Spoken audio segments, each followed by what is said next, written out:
So hi, AP-Stat. There's one small part of Chapter 3 we still need to take a look at, and it's the idea of computer output. Now, if you think about the data sets we've used in class so far, they're usually pretty small, like 8 to 10 data points you have to type into your calculator, and that makes it easy to type in. But if you think about real life, usually data sets might have hundreds of points, and it's just not reasonable to type all that data into our calculator.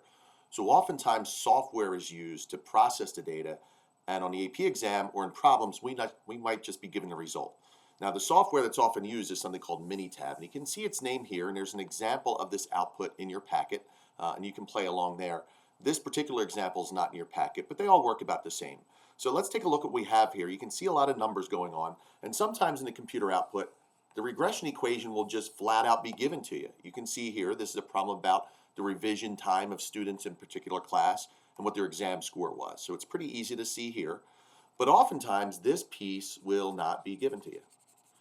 So somehow we have to read the information and the numbers that are given to figure out what the equation is. So keep in mind what this problem is about. In this problem, X stands for revision time, and I apologize for trying to write in the screen. I am not proficient at this. So revision time, and Y is the exam score. Okay, this is pretty awful, but hopefully you get the idea. Okay, wow, that is really bad. We'll work through it together. But what I need here is I need to know what the slope is and what the y-intercept is. And where you want to look is at this big area here. There's a lot of numbers here, but if you look really closely, you can find information about the slope and the y-intercept. Well, keep in mind our explanatory variable is revision time. Well, I can see that right here.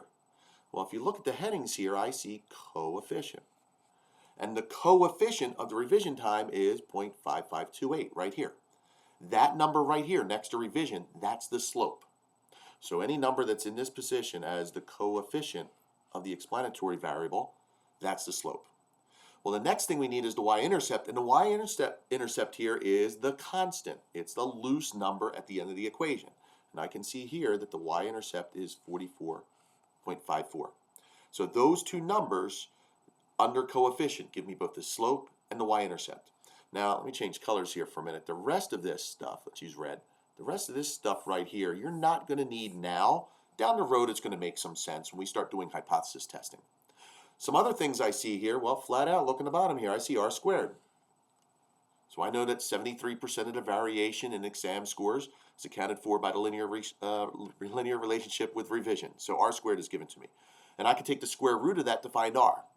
Now keep in mind that if it has a negative correlation, I need to know that the r is negative then. This one has a positive correlation because I see that with the slope. The only other thing I see that's somewhat helpful is right here I see s. Don't stress too much over s. Remember that s is the standard deviation of the residuals. It means on average, the difference between the observed and the expected is about 6.35.